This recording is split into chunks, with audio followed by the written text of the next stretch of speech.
All right, how's it going, everyone? So today I just want to make a video and share how much exactly I owe in student loans in order to get my degree in physical therapy. Hi, my name is Kevin. I've been a physical therapist for the past 3 years. And on my channel, I want to give a bit of transparency on what it's like just being a physical therapist, both the financial aspect of things as well as the daily life. So, the big question that I want to come on and help answer today is how much exactly do I owe from becoming a physical therapist? I would like to preface that in order to become a physical therapist in the United States, you do need a 4-year bachelor's degree as well as getting your DPT, which is a 3-year program.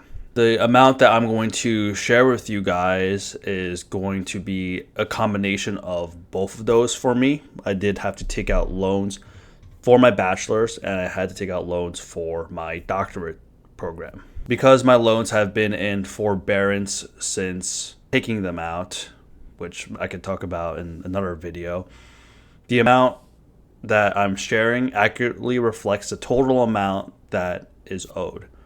Meaning this isn't including interest or anything that has accumulated over the past 3 years. I would also like to preface that with this amount, I did stay in state for both of my programs, so these were the cheapest amounts that I could get for my degree. I also commuted for both programs. All right, so the total amount that I owe in student loans for my undergrad and grad programs to get my PT degree is $136,115.66. So quite a bit of money, over 6 figures in debt in order to attain the degree. And later on in the video, I'll talk a bit about how I feel about it. The loans are a combination of direct subsidized and unsubsidized loans from undergrad, as well as grad plus loans that I take out for grad school. The number that I gave right now is with my loans consolidated. So I did consolidate my loans, which means that I combined them all together. And this is because initially I was working at a hospital outpatient position. And in doing so, I qualify for PSLF, which is the Public Service Loan Forgiveness Program. And that's what initially my plan was in order to pay these loans off. So the next question is, how am I going to be paying these loans off right now? And my explanation for that right now is I'm kind of waiting and seeing. So because my loans are in forbearance, which means that I do not have to pay them right now, pretty much I'm saving whatever I'm making into a high yield savings account and just waiting to see what happens. The interest of this entire loan is about 5%. And so it's not low, but it's not high as well. So as long as whatever the money I'm putting into is generating more than 5% on average annually, then that other option might be a better investment. So I'm talking about stocks or potentially real estate or potentially even reinvesting in myself for creating a business. So my goal right now for repaying these loans, I think I've stepped away from that PSLF.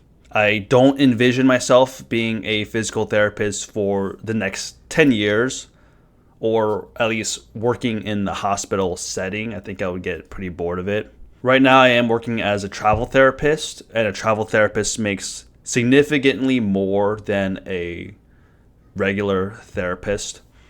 And doing so, I'm also able to rack up money that if I wanted to, I could pay down lump sum a good amount of my loans. But I'm also debating between using that amount for investments or as well as investing in myself so I can increase my amount that I can make.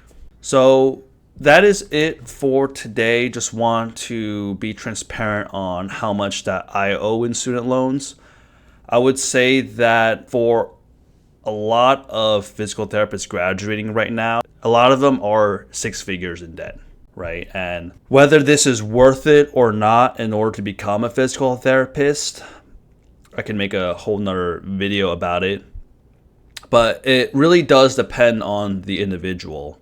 If being a PT is your lifelong goal and dream, then like head, who am I to tell you no? But if your goal is financial freedom, if you do want to become maybe not wealthy or maybe even wealthy or whatever, PT might not be the right field, right? So even though on paper these loans, $136,000 are pretty a good amount, and the average PT salary as of recording this video could be in the 80 to 90 range, you could theoretically stay at home, save all your money, and pay the loans off in like 2 years or so. But for me personally, I'm in my 20s. I'm in my late 20s right now. This is the prime of our lives. I'm never going to be 20 again. So it just didn't seem as appealing for me. And all that money, just the thought of all that money could be reinvested in elsewhere that could potentially make even more money. That's where my mind goes to. Like, I don't want to just put all this into the loans, even though it's a guaranteed 5% return. What if I had put this into a house and the house appreciates, or I'm able to generate rental income? And same thing with stocks. So there's no easy way. It does depend on individual financial circumstances, as well as what your comfortability level and risk tolerance is. But I hope this video was helpful and insightful for anyone looking to get into PT and just wondering how much the degree costs. A viable alternative for PT could be PTA, which is a 2-year associate's degree program, which the pay is a lot less, but the loans are a lot less as well. So if you're looking to get into physical therapy or into healthcare and you're not 100% sure, or if watching this video, you realize the finances aren't really adding up, then a PTA program might be more suitable for you. And I could create another video on that. So that's it for today's video. Just wanted to come on here and just be transparent with you guys. And I hope this video has been helpful in anyone considering on enrolling in PT school. And if you have any questions, please feel free to leave them in the comments below.